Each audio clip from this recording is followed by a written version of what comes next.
when we walked down the street, we could feel the heat. Mount Vernon residents mourn the loss of a place they made happy memories in after a weekend fire destroys their bowling alley. 2 former patients have died since Governor Branstad closed the Iowa Mental Health Institute in Clarinda. And an old concept could return to Lynn County. People are petitioning to reduce the number of supervisors. Live in high definition from your 24-hour news source. You're watching KCRG TV9 News at 6. Firefighters continue to investigate what caused a major fire at the Mount Vernon bowling alley. More than a dozen different fire departments battled the flames that destroyed the Donmar lanes last night. That fire was so big, the city's water system couldn't handle the demand, and firefighters had to truck in additional water. The bowling alley was at 520 East 1st Street in Mount Vernon, just a couple of blocks north of Highway 30. Witnesses say they could see the flames from miles away. KCRG TV9's Brady Smith is live at the scene tonight. And Brady, the state fire marshal's office is now investigating, trying to find the cause. That's exactly right, Bruce. Investigators were expected to be on site here this afternoon. And this morning we spoke with the fire chief who was here monitoring for hot spots to make sure that fire didn't kick up again. And we also spoke to the city's mayor and several people here who saw the fire last night who say they were deeply saddened by what happened here last night. To see it go is heartbreaking. To longtime Mount Vernon resident Steve Hawtrey, Donmar Lanes wasn't just a place for league bowling. It's where he met his wife, who worked the grill part-time here nearly a decade ago. It's just meant a lot to me and my family, and we've had kids' birthday parties here, and it's just a lot of memories. I can't express how much sorrow I feel right now. Hawtrey watched the fire Sunday night and says he could feel the heat of the flames from a block away. Knocking it down took a huge response from Mount Vernon and more than a dozen other fire departments from surrounding cities. Fire Chief Nathan Goodlove says the fire was so intense and the building's roof so engulfed that crews had to pull back and fight it defensively to keep it from spreading. Rough figure was about 140 firefighters from surrounding areas that came to help us out. Olin said when they left Olin with their tanker that they could see the flames from Olin, Iowa. That's 22 miles away. Mayor Jim Moore says the fire drained about 80,000 gallons of the city's water, so they had to truck in water from neighboring Lisbon. Moore hopes the current owners, the Burner family, will rebuild. All of my great-grandkids have had birthday parties here. I see it as a very big loss to our community. A lot of people was here, you know, at night.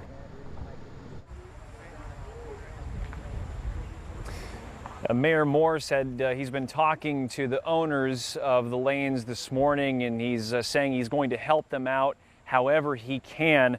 He says community fundraisers may be a possibility if their insurance doesn't cover most of what happened here last night. Live in Mount Vernon, Brady Smith, KCRG TV9 News.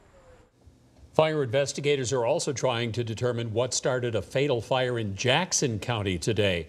This one was just north of Bellevue around 8:15 this morning. Crews found 94-year-old Spencer Peck unresponsive inside his home, and emergency personnel were not able to revive him. 2 former residents of the Iowa Mental Health Institute at Clarinda have died following a transfer to nursing homes. 8 residents with serious mental illnesses were moved to 4 nursing homes rated below average or much below average on a federal registry. State officials say they worked hard to find the right placement for past Clarinda patients. They also say relatives of patients often help choose the new facilities. Governor Terry Branstad closed the Clarinda Mental Health Facility a year ago, calling the hospital outdated. A Coralville man previously sentenced to prison for criminally transmitting HIV faces another 25 years behind bars for the same thing. Police say 34-year-old Adam Musser did not tell his sexual partner he's HIV positive. Authorities say he knew he was HIV positive but told his sexual partner they did not need to use protection. He faces 1 felony count of criminal transmission of an infectious disease to another person.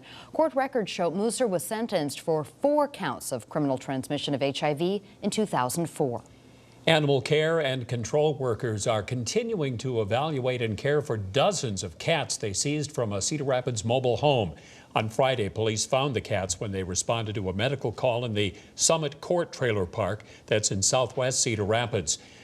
Police have not released the name of the owner, but they say he voluntarily surrendered many more than 125 cats. Now workers are evaluating the cats to see how many can go up for adoption. And Animal Services is asking for donations to help pay for the medication to care for them. Another beautiful day in eastern Iowa. So, Joe, will that be sticking around tonight, or could we see some rain? No rain tonight at all. We are going to see dry conditions. In fact, the skies have been clearing throughout the afternoon. Our Vinton City Cam right now, just a couple of clouds left. We're looking to the west. Should be a beautiful sunset. Take a look at our current conditions. You step outside, it's about 82 degrees. That's our current temperature in Vinton. North winds at 10, dew point at 61, and a steady barometer right now of 29.95. Look at our relative humidity, just 49%. Our planner, as we head through the evening, takes that current reading and drops it down through the 70s. By 9 o'clock tonight, we're looking at 71 degrees with mostly clear skies. Heading into the nighttime hours, we're dropping into the 50s, and by morning, we are going to see 50s across most of eastern Iowa. How long does that stick around? We'll see coming up in a little while. Thanks, Joe. The Dubuque County Board of Supervisors has hired a new county engineer. Anthony Bargett has served as the interim county engineer. He'll step into the role full-time September 2nd. This is video of him from 2010 when he was the Delaware County engineer. He replaces, by the way, Brett Wilkinson, who resigned from the position in February. Wilkinson started working for the county in 2010. Some Linn County people are launching a petition drive to reduce the number of Linn County supervisors. Back in 2006, voters approved raising the number of supervisors from 3 to 5. The argument then was that more supervisors would give rural areas of the county better representation, and the supervisors would not be full-time. But petition organizers say the supervisors went back on the implied promise to be part-time. And they say if the supervisors won't put the issue onto the 2016 ballot, they'll start gathering signatures. We got her all drawn up and ready to go. I wanted to give the Board of Supervisors the chance to make it the easy way. If they want us to do it the hard way, then we'll do it the hard way. The Linn County Auditor's Office says petition organizers will have to collect nearly 8,700 signatures on petitions in order to force a vote on reducing the number of supervisors from 5 to 3. Muscatine Community College is suspending its athletic programs. The college says it's just become difficult to stay competitive without proper funding. The school will award athletic scholarships for the coming academic year, and then freshman athletes who do want to continue at the college for their education after that year can renew their scholarships for the 2016-2017 school year. Administrators say cutting the programs will save an estimated $500,000. To be fair to all of our students, we really needed to look at spreading those resources. Right now, Muscatine Community College offers only baseball and softball. The college is working to create more activities to offer all of its students, like intramural sports. 80 organizations across the U.S. received an award to help small businesses that are just starting out. And 2 of those award winners are in Cedar Rapids. The Iowa Startup Accelerator and the Entrepreneurial Development Center, the EDC, each won $50,000. It's part of the National Growth Accelerator Fund competition. The Iowa Startup Accelerator mentors entrepreneurs with their startups, while the EDC helps connect established small businesses. Leaders plan to use the money to support more women and minorities. One of the things that really makes the startup community strong is when we can pull from all of the different people who have expertise, and that means including minorities, women, other groups, building stronger investor communities, and making those people kind of mash into each other. The Small Business Administration holds the competition to fund areas where they see gaps in the entrepreneurial culture. We should note the Gazette Company is a sponsor of the Iowa Startup Accelerator. The 2008 floods displaced not only people, but a lot of pets. And 7 years later, the Iowa City Shelter is moving into its new permanent home. Live, on air, and online from your 24-hour news source. Bruce Owney, Beth Malicki, Chief Meteorologist Joe Winters, and Sports Director Scott Sable. This is KCRG TV9 News at 6. This was moving day for dozens of animals in Iowa City.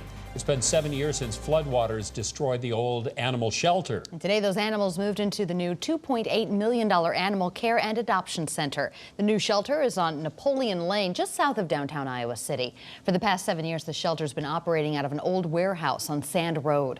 KCRG TV9's Iowa City Bureau Chief Mark Carlson explains how the community helped make the move much easier than expected.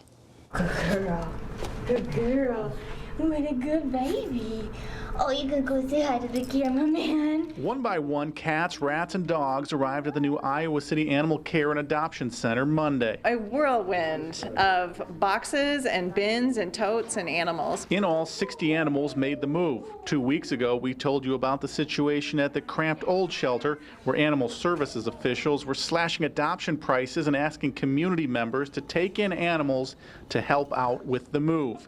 It worked. We've had about 100 animals adopted or transferred to other shelters or rescues in the last 3 weeks. That's amazing. That's like record breaking. It's been very hectic. Our main concern has been to try to minimize the stress for the animals. It's really stressful for animals to move, even though it's a great, exciting move. And it didn't take long for many of these animals to start feeling right at home. Charlie Brown here has been asleep since we arrived. They're already resting. They're sleeping. I think it's a testament to the noise control and the advances in stress reduction that we achieved with the new facility. Volunteers and staff say it's a wonderful sight to see the animals resting so peacefully. Proof years of design and effort have paid off. It is a long time coming, and when you think about it, like, I guess 7 years went fast. So I'm glad it did, and I'm glad we're ready. We're moving in. In Iowa City, Mark Carlson, KCRG TV9 News. The new shelter officially opens to the public Wednesday morning at 10:30, and a grand opening is scheduled for next month. The Iowa women's basketball team is preparing for a trip to Italy, but hear why this trip isn't just about the game. And little kids prove they're fishermen too in John's Big Ol' Fish. TV9's live First Alert Pinpoint Doppler radar is dry tonight, and it will stay that way for much of the week. Find out when our next rain chance is coming up. Keep it here on TV9.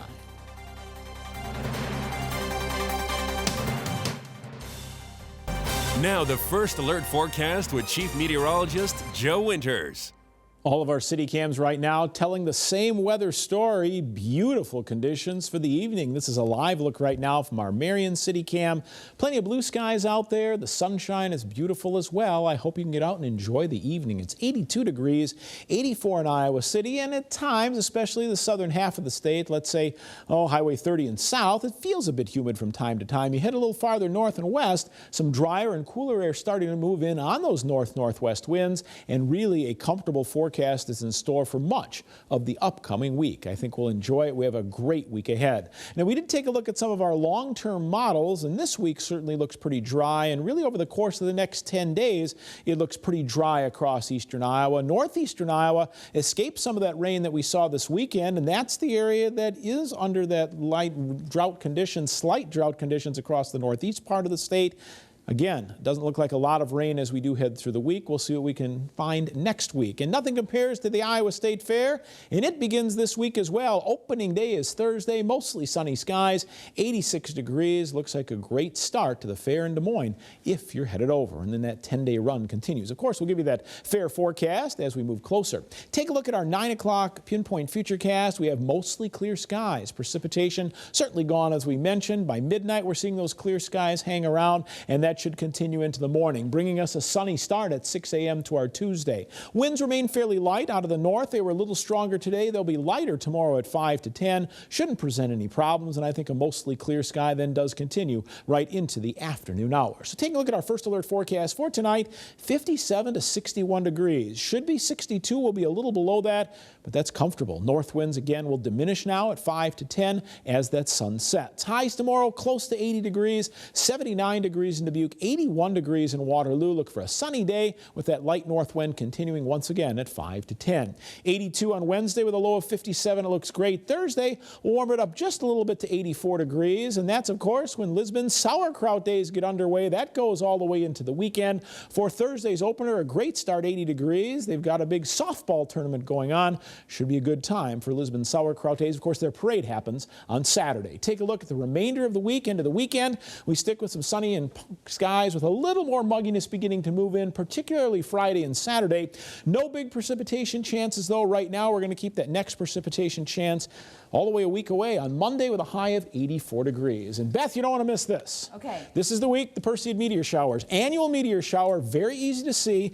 After midnight's going to be your best chance. The northeastern sky, the darkest area you can get to, and really just kind of look up. Generally in the constellation Perseus, but Wednesday and Thursday, the peak, you could see up to 100 meteors flying across the sky in an hour. Do you need to drive away from a city? The best you can do is get away from city light. The darker you can get, the better you'll see it. I stay up late, so I'm going to wake the kids up, get them in the car, and just start driving. That won't freak them out. Good time. They'll be going, why, Mom? Why? Exactly. Thank you, Joe.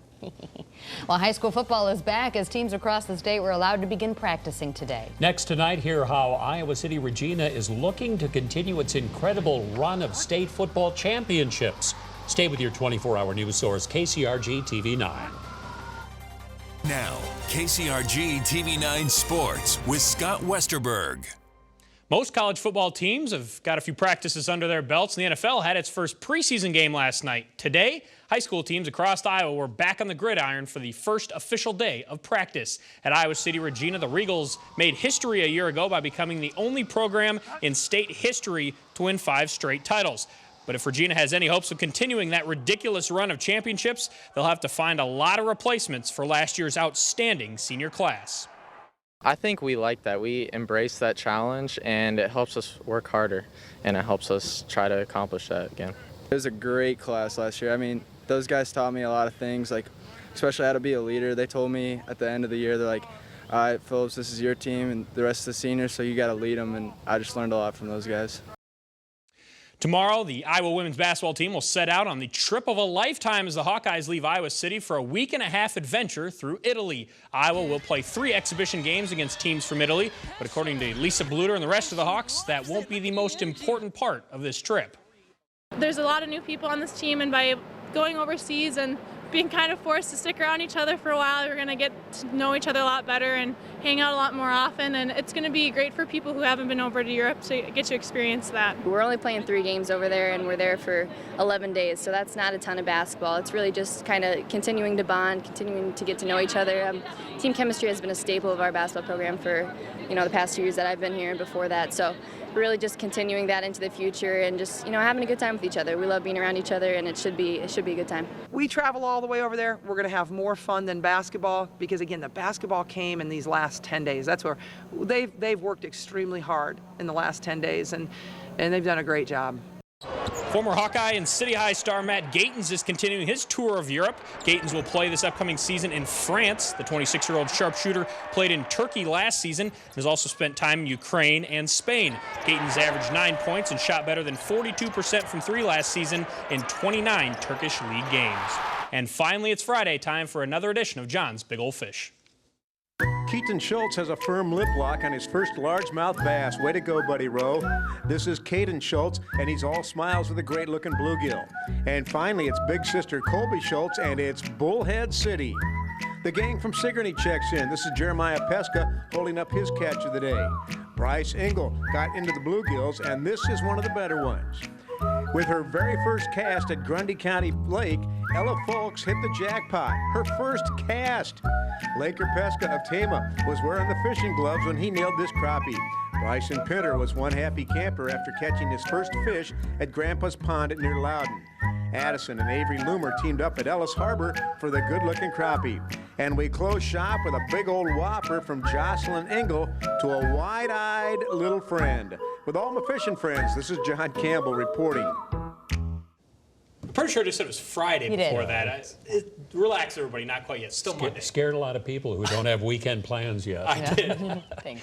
Well, the end of summer vacation is near, and some schools are racing to finish construction projects. Tonight on TV9 News at 10, see where Cedar Rapids and Anamosa stand. Stay with us here on TV9.